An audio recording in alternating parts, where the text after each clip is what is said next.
Hey guys, Blood Moon Bobby here, and so today, October 5th, 2018, is the 7th year anniversary of Apple co founder Steve Jobs' death. Still remember that day very clearly, still really sad. This video, I'm not planning to do much editing on just because I really want to speak to you guys and I have a lot to say. I even have iPhone here full of notes. Funny enough, I was really thinking hard over the last week, what am I going to do this year to talk about Steve Jobs' death? Because last year I did a video summing up my thoughts on like his passing and what he meant to me and why I thought Jobs was such a game changer in the industry. And I'm not going to do that again this year, even though that video was not very well made, not very well color graded at all. I could just reshoot it, but this year I wanted to do something different, a lot more personal, and I kind of just wanted to talk about how when I followed his advice, like I might have said in that video that Jobs was probably the first person I heard, say the words of to literally follow your heart and go down your own path. He was probably the first person where when I heard him said that, it was actually very convincing to me. So for this video, I'm probably going to talk about what happened when I started following that advice, when I started to think for myself for once. Because back when I first heard it, I didn't even think it was an option. I thought it was just that, it's just the kind of thing that, I would hear in like Disney movies, follow your heart, have a good conscience and things like that. But it was actually the first time I heard somebody say that. And I was convinced, oh my God, I could actually, live a life like that. I could just, I have my own sort of thought.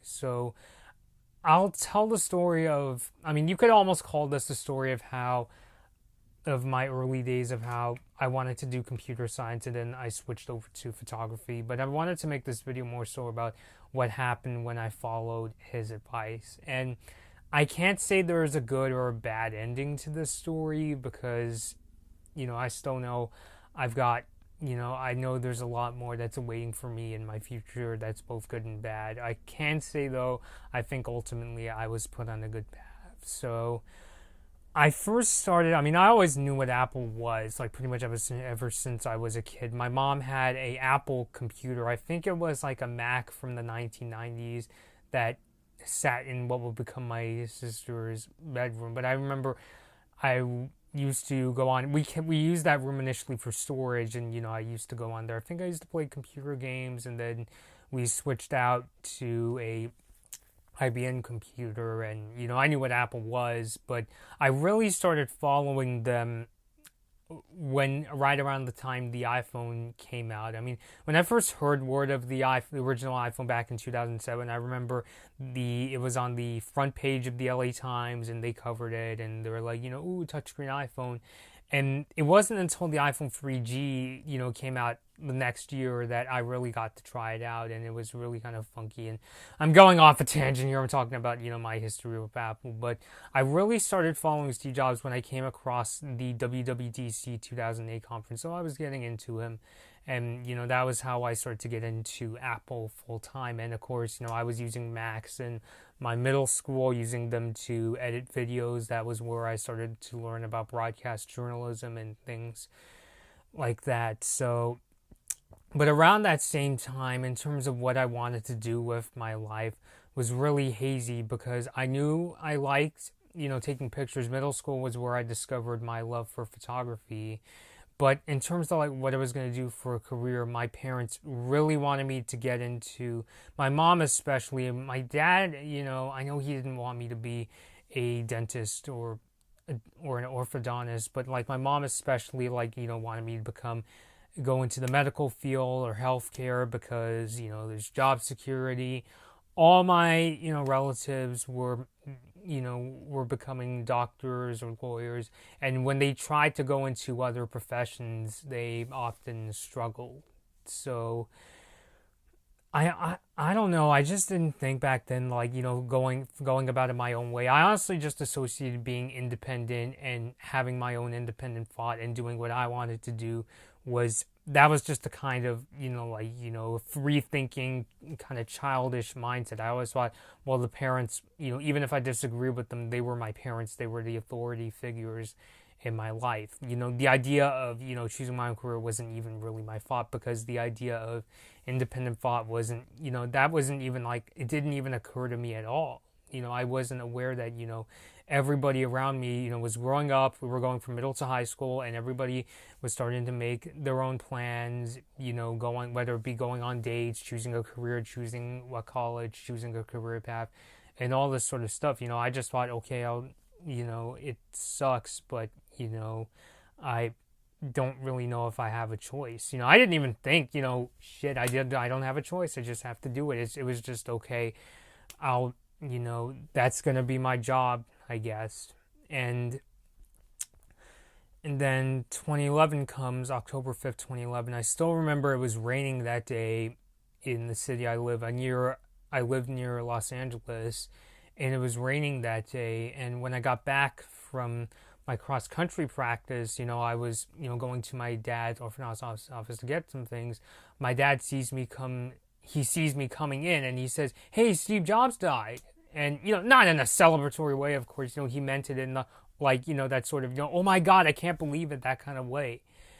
And, when I heard about his passing, it was easily the single saddest day I remember in high school. Like, I would even go as far as to say Jobs' death was probably the first time, even though, Steve Jobs, he's not a family member of mine. I never even met him in my life. I mean, I don't know if I'd ever want to work for him with how he ruled Apple with such an iron fist. I mean, there was definitely benefits. He was definitely a passionate man, but after, living with such strict parents, I don't know if I want to make that, like, my boss. But anyway, but I just remember it was easily the first time I remember being, knowing how crushing it was that, this guy that, I looked up to, this guy who I knew he had, pancreatic cancer, he had the liver transplant, but the thought of him passing away didn't really cross my mind, because I thought, oh, well, he's getting better. And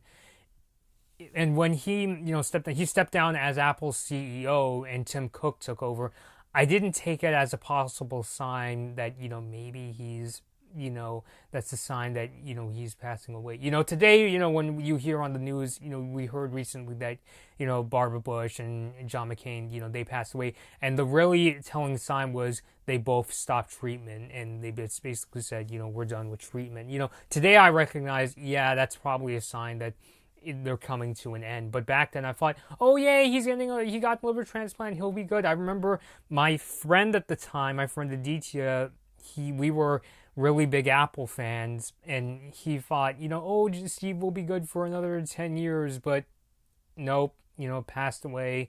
I was in such like a state of disbelief. This was probably the first time I was put into a state of disbelief. Like I was thinking maybe he's still around. Like I was just hoping that, oh, he's off somewhere thinking, what's Apple going to do next? And of course, it's on the news, Again, I'm sorry I'm not going off the script, but I really just want to think about it myself. I will be looking at my iPhone every now and then throughout this video, just because I have a ton to say. But when he passed, the world was mourning him. I specifically remember the day after he passed, I remember I was crying at the dinner table. And that weekend, because the Apple store near my house didn't open yet, we went down to the Apple store in Costa Mesa, the South Coast Plaza, where everybody said, you guys saw it, people were leaving him sticky notes saying, thank you, Steve, and saying goodbye in, every language you can think of. And I left him a sticky note basically saying, with the Mac, you made computers with graphical interfaces mainstream. The iPod put digital portable music in everyone's pocket. The iPhone was honestly literally the phone. I used to be into cell phones when I was a little kid, even when I was not old enough to have one. But the iPhone was actually the smartphone, movement was what got me back into learning about phones. And I could safely say that the iPhone was probably the device that, got me back into it, because it was the one that started it all. And of course, with the iPad, it was the first tablet that got really successful. So, it's just, left it all for Steve. I left him an apple that admittedly I took a bite out of, not out of disrespect, but just so I could make it look like the Apple logo. But in researching, I was watching videos of all these, people talking about the life of Steve. I was learning about how he wasn't the nicest guy. If you made something, if you worked for him, you made something he didn't like it, he would just lose his shit and call it, this is shit, you're a fucking idiot, and things like that. And that kind of thing, as a person who's had to work and even live with people like that, are kind of reasons why I'd be very hesitant to work for Steve if he was still like that. And also, I'm not a computer scientist myself, so I don't know. Maybe I could have done, work for Apple's ad agency, or that would honestly be kind of a neat job, even though I don't always agree with Apple these days. Headphone jack. But anyway, I discovered, in watching these videos about them, that he gave this speech at Stanford. And yes, it was the Stanford commencement speech he gave in 2005. And I don't use these words very often. I don't think I've ever used these words in any of my videos before. I know somebody in the comments might say, yeah, you did.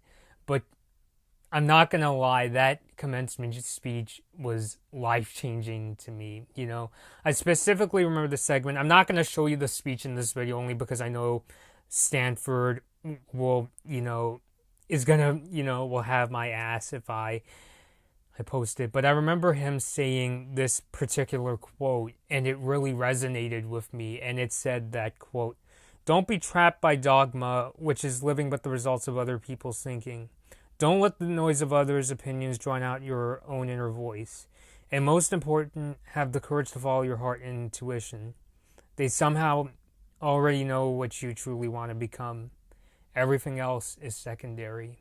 And I'm not sure to this day what it was about that speech that really struck me, but it was really like the first time I watched somebody speak, and the person speaking actually said, you are your own person. Don't just live the life of somebody else. You have the right to do something you really love, find something you're really passionate about and pursue it. And even if it doesn't make sense, and even if you have some snags in the road, in the end you'll make it.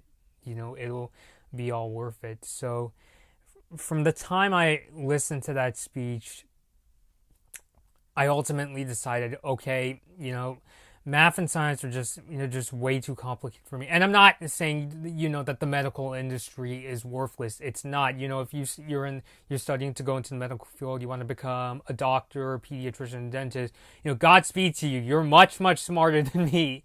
But as for me, no, it just wasn't for me. I mean, I liked learning about the digestive system, the circulatory system, and the excretory system when I was in elementary school. But in terms of going to medical school and having to study chemistry, algebra, pre-calc, and all this really complicated math, just no, I can't. I legitimately can't do it. And my mom always thought, oh, you're just not trying hard enough. But I literally can't. I know I often say I'm not as good as everybody says, especially photography, but it's just no, there is no way I just can't do it with math and science. If anything, I'm not going to lie, in high school, and I know I'm going all over the place, the more I've thought of it, it just made me realize how, it made me just feel like everybody was a conformist. And I don't feel that way. I know not everybody is just a blind, is just blindly following their parents and becoming doctors just for the sake of it. I know there's people out there that legitimately like it and legitimately, want to get good. But as for me, it was just,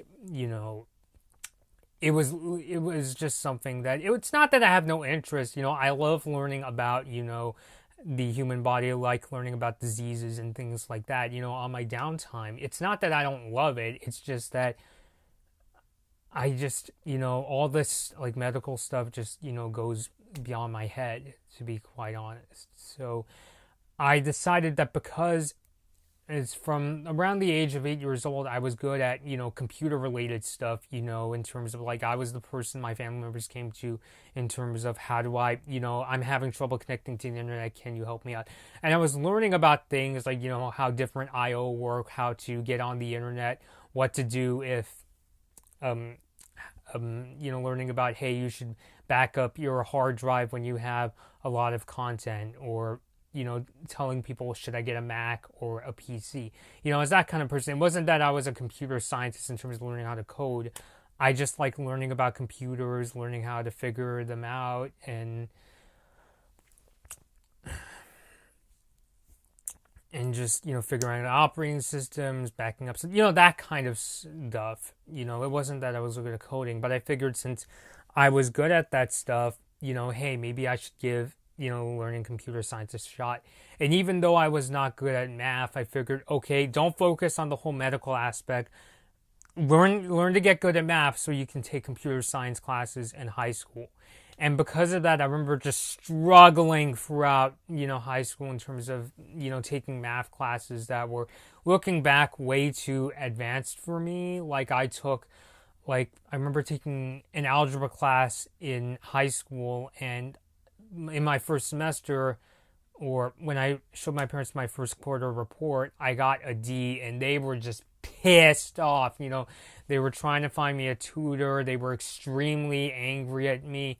At one point, I remember my dad was on the phone with my uncle and saying, "Yeah, we probably should put Bobby in a private school, just like." And I just remember going, "Ah!" Freaking out and things like that. And I was just reassuring my parents, "I will get better. I will get better. I will get better." And they were, just really concerned that I was going to fail out of algebra class. So, I did get better, of course. I got 2 C's that semester, but obviously 2 C's in algebra meant that I couldn't take pre-calculus. So when next semester was coming around, I had to go to my high school counselor, and I don't want to use the word beg, but I had to persuade him, I can get better. Please put me into this pre-calculus class. I'm going to this new tutoring center. I think that was around the time I was going to a new tutoring center. I can get good at this. If I'm put with this, because I knew that one of the pre-calculus teachers, she was my assistant coach for my cross country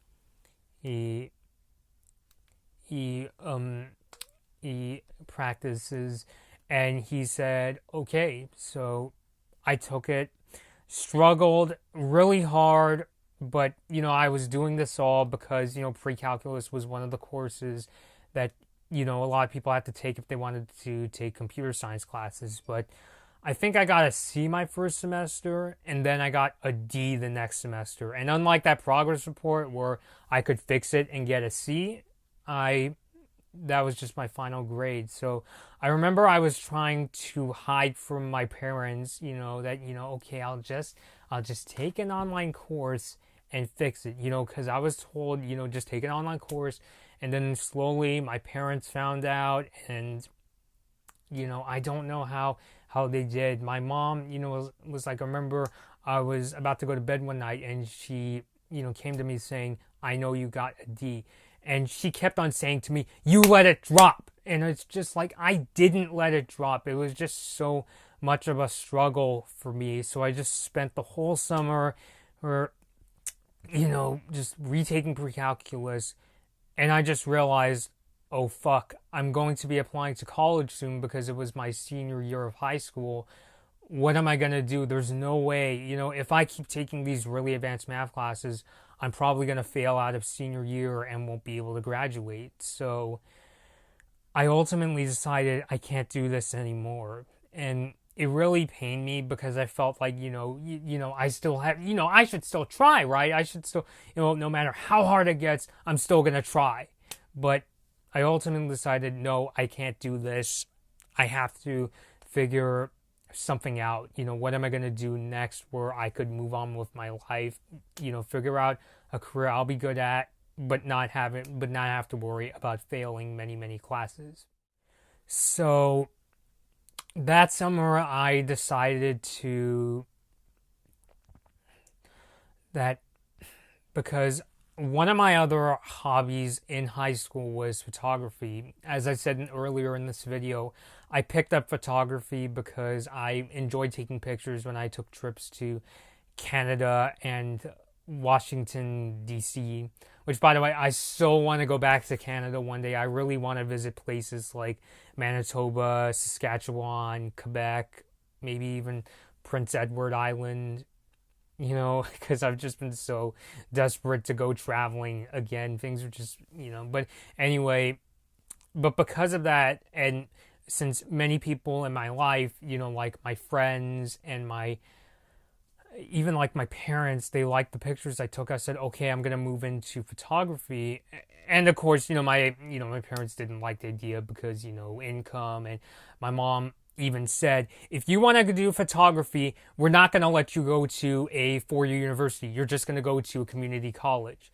So I said, okay, I'll study journalism, which they didn't like either, but they were okay with me going to a four-year university and so I picked journalism.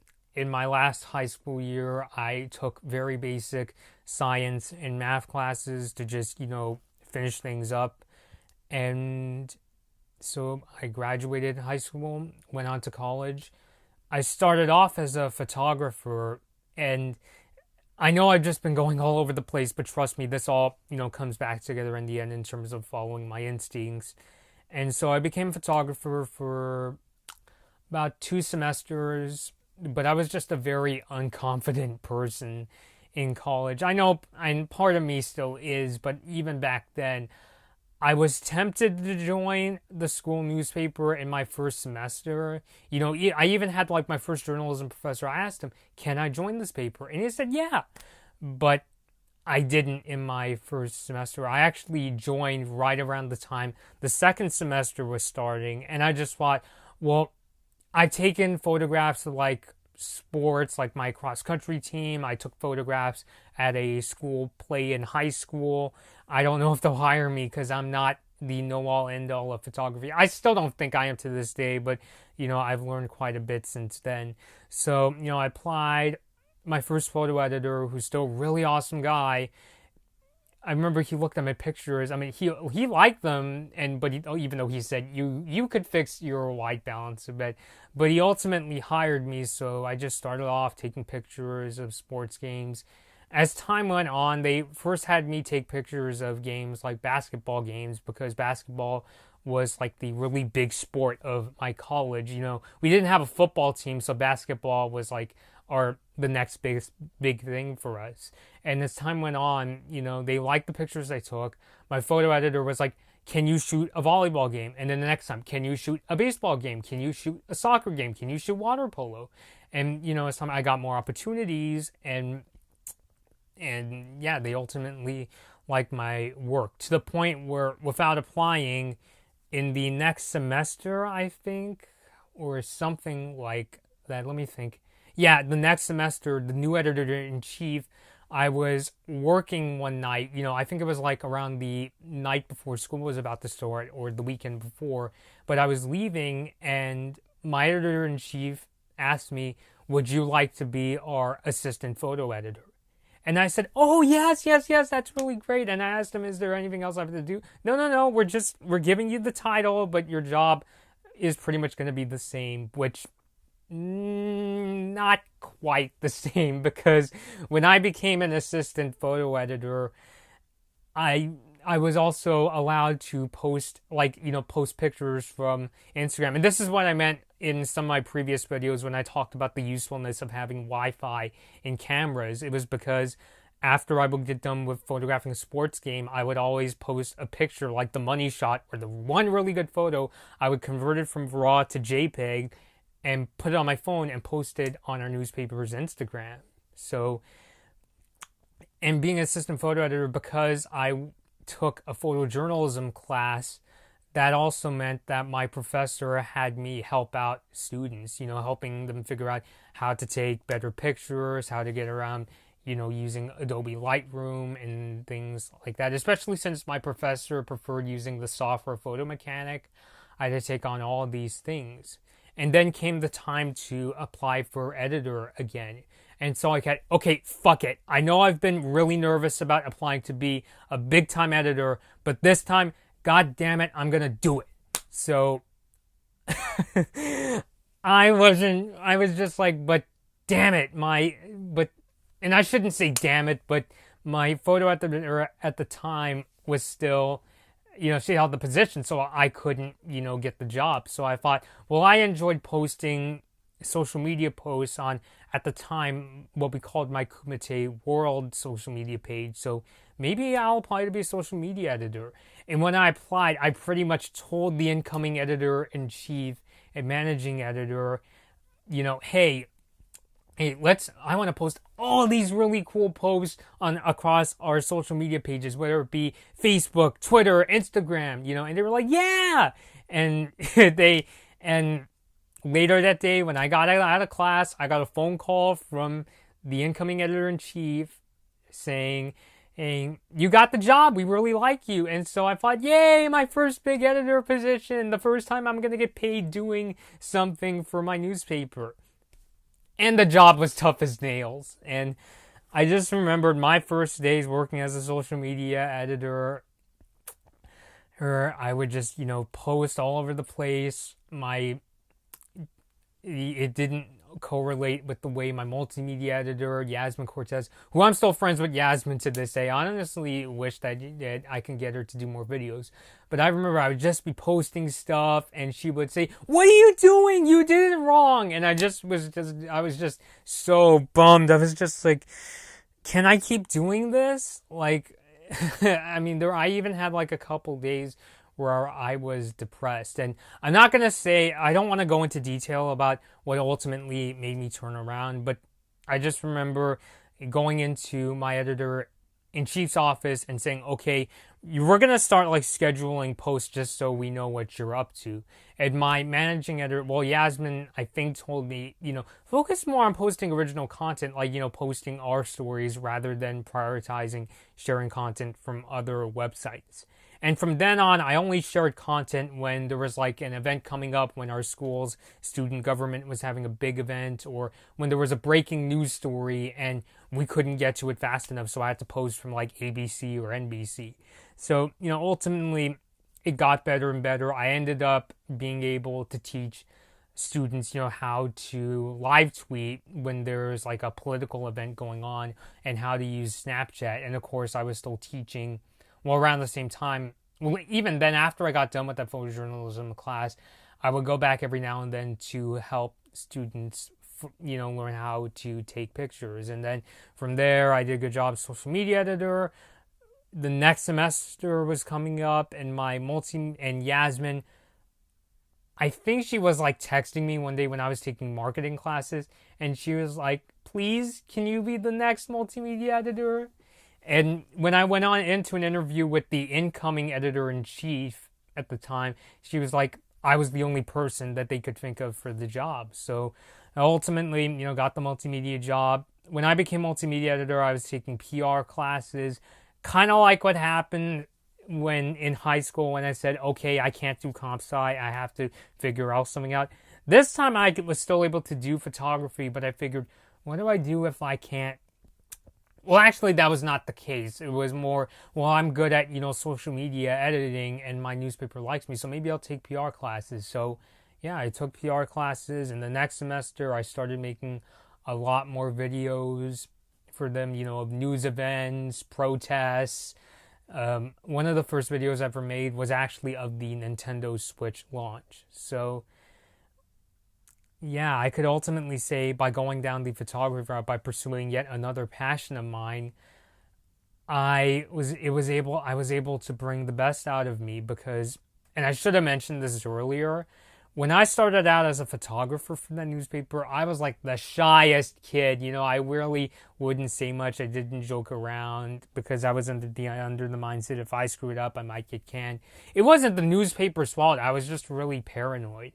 But when I became a social media editor, again, I had that, okay, fuck it, you got this job, you have to talk. So, yeah, I ended up, telling editors about, ideas I had, asking them, hey, how can we promote the story, and things like that. I became a much more talkative person. I guess you could say it brought out the sort of leadership skills in me because I would be teaching students how to edit using Premiere Pro, spending time with them editing, telling different editors about, okay, we'll be having this next video posted by tonight, or giving them advice about who I think they should be hiring for next semester. So what does all of this have to do with Steve Jobs?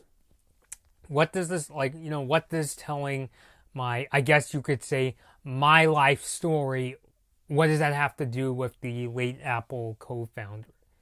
Well, I wanted to tell you guys my story about how I went from computer science to going into journalism, in order to just tell you what happens when you take somebody's advice of pursue your passion, even if it doesn't, lead you to where you want to go, even if there's, bumps in the road, you'll figure your way out. And, and throughout all this time, I was pursuing my passion in some way. At first it was pursuing my passion for computer science, and foolishly I thought that, computer science, it's just like what Scott Forstall showed off in that WWDC 2008 demo. You guys might remember he made this really quick, application, but then I didn't realize, a lot of the code he uses, whenever he demonstrated how to write iPhone applications, he had pre-planned. But when you make your own apps, you have to, you type in a lot of the code yourself. And even to this day, I will say, when I was in college, I did take math and computer science classes. I didn't fail them, but again, was just not good at them. And I'm not going to lie, when I was spending time in computer science, the reason I found computer science difficult is because it's very hard to get help. When you're writing a program, it's your own program. No matter who's going to help you, they don't know. They can only tell you the logic of how the code works. In my case, I was trying to learn how to use Python, computer language, and it was just really, really hard. So that didn't work out for me, so I ended up just sticking to photography. But even though I went into photography, I learned a lot more things, a lot more than I could imagine along the way. I picked up videography, I picked up social media management, I learned about PR skills. My professor wanted me to start up our newspaper's radio show again, so we went down to the radio station at our school. We collaborated with them. I got somebody who wanted to learn how to podcast, Joel Leon, if you're watching this video. And this is, I couldn't even imagine I would learn all this stuff, that it would just bring the best out of me, bring the leader out of me. The whole reason this YouTube channel exists is because I went down this path. For me, I started the Blood Moon Bobby channel, which, first of all, remember that Kumite World thing I mentioned earlier in this video? Well, after I became a multimedia editor, I just needed a place to take a break from politics and cover things that my newspaper wouldn't usually cover. So I rebranded the channel from Kumite World into Blood Moon Bobby. And, it's called Blood Moon Bobby because I'm a huge fan of Star versus the Forces of Evil. And so I told my sister, hey, design my logo to make it look like I'm cosplaying as Blood Moon Marco, with the mask and the sombrero. So even though I didn't go down Steve Jobs' path, and trust me, there's a lot of things in Steve Jobs' life that I would never want to try out, like his... especially when he was younger, he didn't shower. And I have nothing against hippies, I love especially John Lennon music, but he was he wouldn't shower. He was on a vegan diet for much of his life. I heard he mainly just drank fruit juices because he thought that things like wheat and bread would get into his lungs. And apparently on 60 Minutes, the author of the Steve Jobs book by Walter Isaacson, he said that Jobs thought that because he had this really strong vegan diet, he didn't need to shower, which of course wasn't true. And by the way, I'm not just, blindly believing in Walter Isaacson's book. I know that book got under fire for portraying Steve Jobs as kind of a prickly guy. But if you do your homework on Jobs, there's times where the man himself admits there were times where he and his employees were cussing each other out and, telling people that they were full of shit if he didn't like them, So, I understand, does this make Jobs a bad guy? Well, you could debate it, but I think that he taught some really cool lessons. Again, was Jobs a perfect person? Absolutely not. I recently just found out about things about how he treated his daughter Lisa Brennan Jobs, who, even though I know she said that she wishes he was still around, I would not want a person like that as my dad. I had two really strict parents who, they loved me obviously, but they weren't sure how much potential I had. And if I had a dad who, because, if you do research on Lisa Brennan Jobs, she said that Steve Jobs wouldn't pay give his, would give, Lisa's mother money. He once called her fat, apparently. And just treated like a bunch of trash. I mean, the reason is because Lisa was, the child Steve didn't want. And, I wouldn't want that kind of a person who basically, and yes, they had nice moments. I know Steve and Lisa went skating together and things like that. They would, and there was the time, I know, on his deathbed, he was crying to Lisa and saying, "I'm sorry, I really owe you one, Lisa." And I think he even told Lisa, "I'm just not good at communicating," which is ironic in the sense that Jobs is, idolized for his presentation skills. But I thought that was, probably one of the most complex and human things he ever said. Again, would I want to work for Steve? I'm not really sure.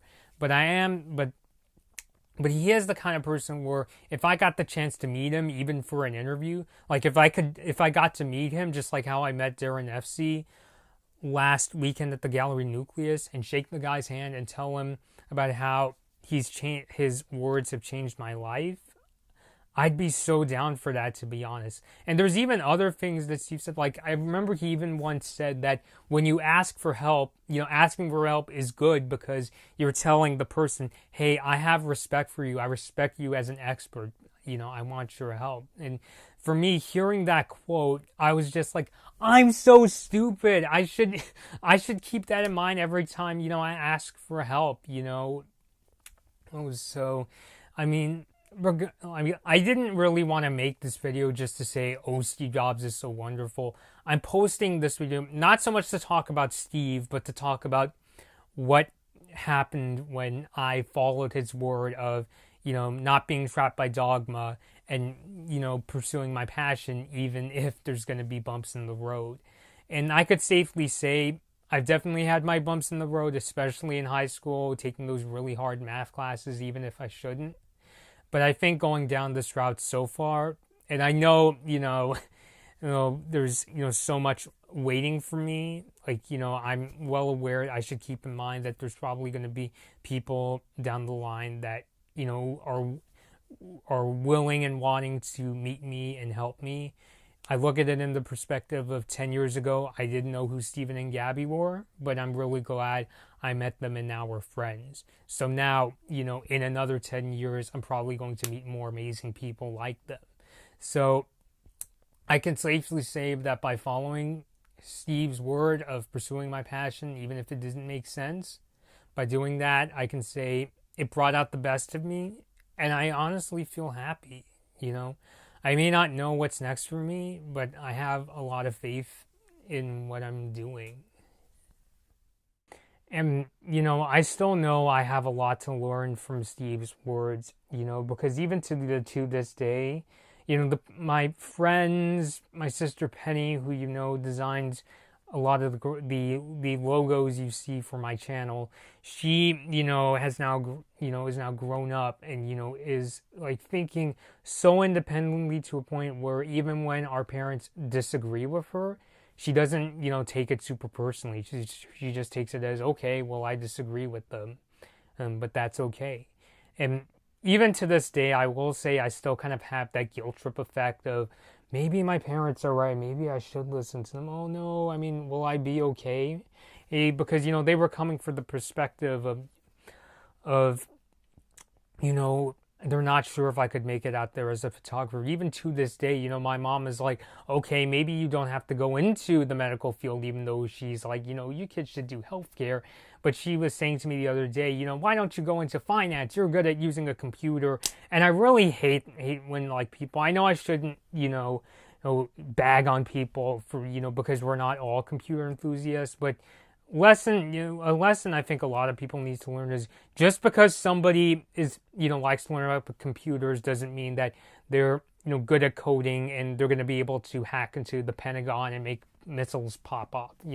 No, there's, as a certain YouTuber who really likes cucumbers once said, there's different aspects, there's different jobs for people in the same field, just like how in the medical field you have brain surgeons and general practitioners. And you wouldn't go to your general practitioner saying, hey, I need my yearly physical. And no, but you're a doctor, you're supposed to know that. And it's just like, no, it's just like, he's a doctor, but it's a different area of the same field. Just like how in the case of computers, there's people like me who, want to learn how a computer works, but I don't know how to code a program. Like, even just learning step one is really tricky for me.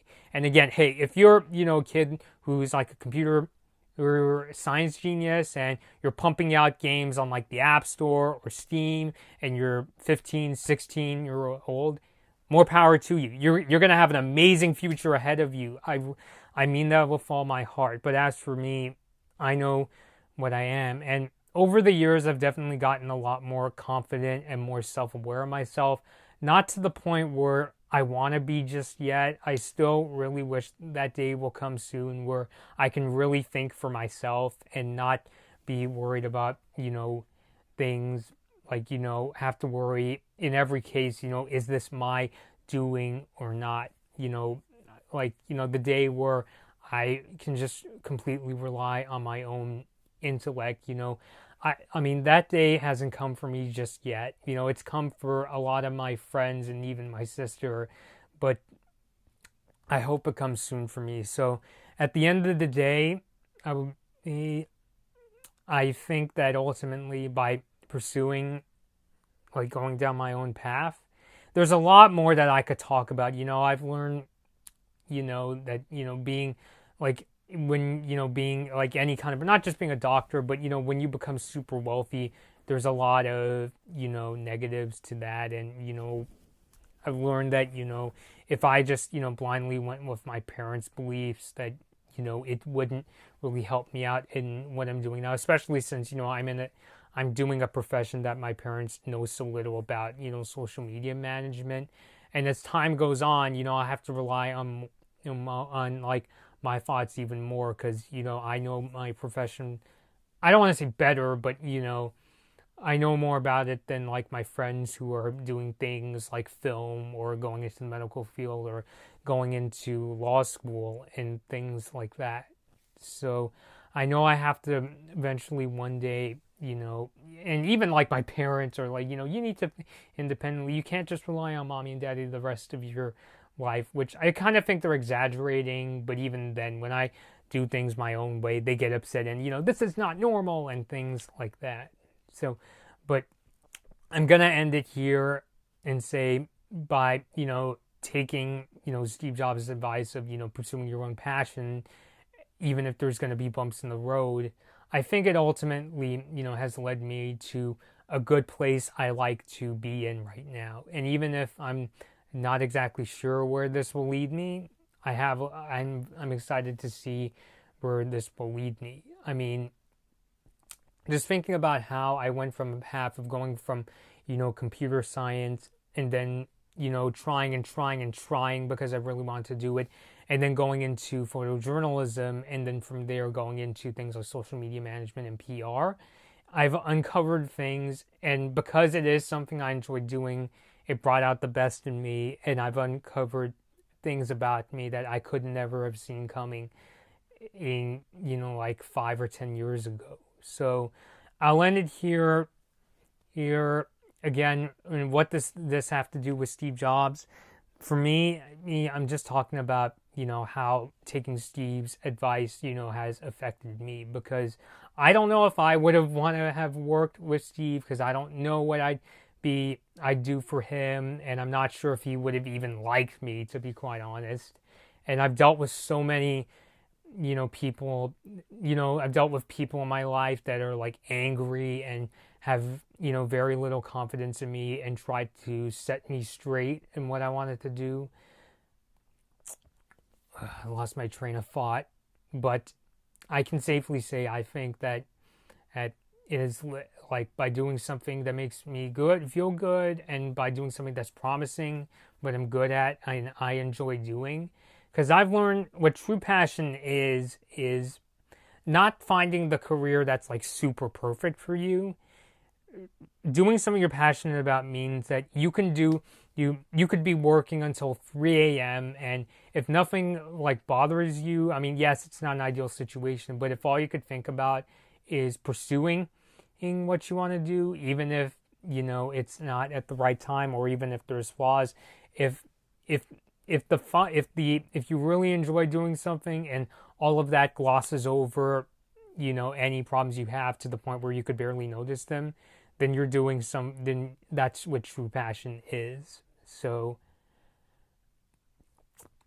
yeah, and I could tell you there's been many times where I stayed up late editing photos or making these videos for you guys. So I think Steve's words have helped me become more so the person I want to be, and helped me discover more about myself in the process. And so I'll leave it here. Rest in peace, Steve. We still really miss you. And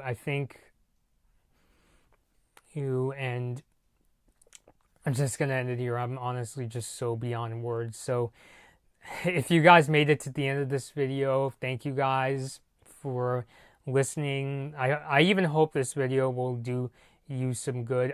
Please go watch the Stanford commencement speech. It'll be in the description of this video. It's one of the few things that I consider really awe-inspiring. And even if you don't like jobs, I think, embracing the idea of pursuit of like having your own independent thought, especially when you don't think you have independent thought, can really change your life and help you discover things about you that you never thought possible of yourself, and I think you'll eventually find something you enjoy doing, where even if it's not perfect, the fact that it is something you like doing can just gloss over everything. So I'll end it here. Thank you guys for watching, and I'll see you all later.